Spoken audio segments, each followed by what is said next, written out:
everyone. I am Ana Maria Romanov. I am the mother of Angel Philip. And good morning, my name's Danny. I am the NAM of the pediatric ward. Okay, so I went to my last ultrasound to check how baby Philip was, and because I had gestational diabetes, I was supposed to be like big and have a big belly, but I was quite little in that time. The doctor came to talk to me and say, "You're going right now to St. George Hospital. They are waiting for you." So I came here and they put me this injection to help moderate the lungs of Philip, and it was a Friday and he born on Monday by C-section because his head was not in position to be born. So the day of the delivery of the C-section, I previously know he was gonna be in the nursery because he was so little, and so they did me a tour that morning and I got to know the nurses, Sarah the manager, everyone was so lovely. So I knew after he born he was gonna be there. We didn't know if he was gonna be able to get into my chest or not. They say we need to wait to see what happened. The C-section was on time, like they told me it's gonna be 1 p.m. It was exactly the time they told me, and I was there with my husband. He cut the cord, the umbilical cord, and then Philip was not okay, so they ran with him to the nursery, and they were finishing like my surgery. So my husband went with Philip. They put him in oxygen, they put the cannula, they put antibiotics because he was eating, I think, poo in my stomach. And yeah, but he was like full of things because he was not like developing as he should have. So then when I woke up from the anesthetic, well, it was very easy. And I said, okay, I want to see my son. I was only allowed to be there for a few times just because I had the surgery and was in this bed, so I came to be next to him. I just remember that he was full of things and I only could grab his hand, but nothing else. And it was quite scary because I think I knew inside something was happening. But anyway, I didn't give up. I went to my room later and tried to take the milk and everything. It never worked. I never had milk, but I tried. And next day, I stand up and I went to see my son. And yes, since then, I was with him as much as possible.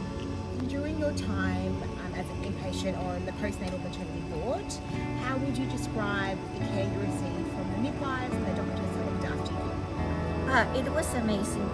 Since beginning, because I was gonna have a C-section and I think the doctors knew it was gonna be a tricky one, they gave me a private room, which was very nice because I had my toilet, I had everything. I was there for a few days, and everyone was giving me the information I needed, giving me updates, doing exams every day. They were cutting his hair to do a DNA sample. Of course I knew, and I helped them to cut the hair because I wanted to know what was happening. And we had a meeting and we say, we want to know what are you looking for. And he explained us about Menkes. He say, I am not 100%. This is what he has. But if it's not this disease, we need to keep running exams because he has a genetic disease. I know that he got to know another kid that has Menkes, and his name is Bo, and they compare the symptoms, and that's why he went straight away for that exam. So then I went home with the nasogastric tube, and we were there for maybe 2 weeks. He was at the time having little bottle, but just to play, and the feeding tube, I tried to push as much. Then we did follow up with the feeding clinic with Dr. Chris, with Lisa, and Rachel. So I came for one feeding clinic appointment, and just after that I was supposed to have an online meeting with the Sydney Kids team, the genetic area. They want to meet me, so I had it here in the cafeteria, an online meeting, and everyone was introducing themselves and telling me, they were preparing me to tell me it was positive that he has Menkes, but maybe I was very skeptical, and I say results are not yet, so we don't know. And 2 days later, we were having an appointment in Sydney Kids. So we went with my mom, Conrad, Philip, and me. And in that place, they told us like it was positive that Philip has Menkes, and we were supposed to stay in hospital for 3 days. They were gonna train Conrad and me to put the injection for copper because they produce it in the Sydney Kids. At that time, he was just diagnosed. They didn't have the chance to make any, but they borrow from the other kid that is called Bo. So we were able to start the treatment as soon as he was diagnosed. There, I asked, when he was more stable, I sent me back to St. George Hospital, just because the comfort we feel here.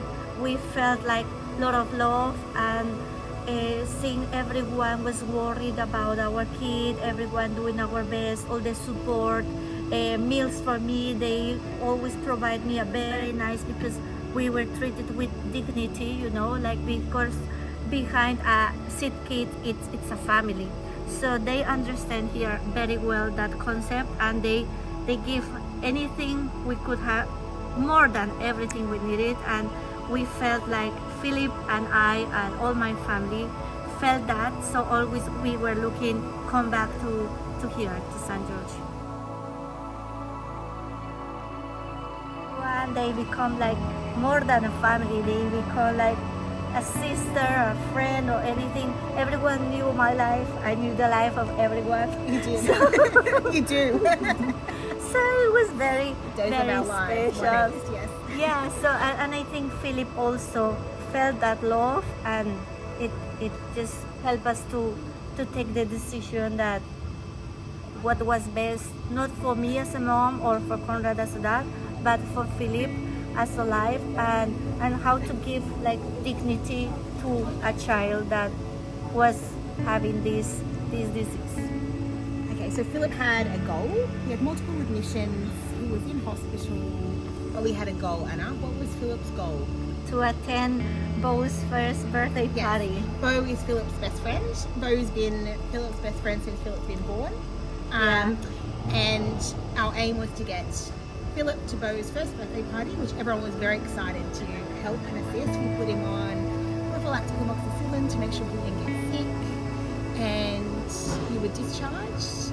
And Anna, did Philip get to go to Bo's birthday party? Yeah, we went to the party of Bo. Bo is the other kid with me. Yeah. So we went there, and Bo asleep all the party, and Philip was awake. And that day I received a call from Berkotash, because I always had that question, like, when do I know it's the time? Yeah. We will know. Like, you don't need to worry. They called me to say, oh, we know you have been a long time in hospital, you want to come. I never had like the thought like, oh, it's the time. I just said, okay, I can go there to have few days off. But yeah, it was our end of life there, which was very special. And yeah, then we were transferred to Berkotash. So he was having initially, since palliative care here, he was having like morphine few times a day, but there it was continuous morphine. After a period of time, the morphine was not doing the effect we wanted, so we started using aeromorphine. And just exactly before the month, he was just very unwell, that he was not okay. And Dr. Nicole from palliative care, she said, we can stop the feeding. So we stopped the feeding, and he was okay. He was just like in a deep sleep. and he did the last breath when I was in a meeting with Conrad about our IVF, about having another kid, and our son knew we were ready to go forward, and he left.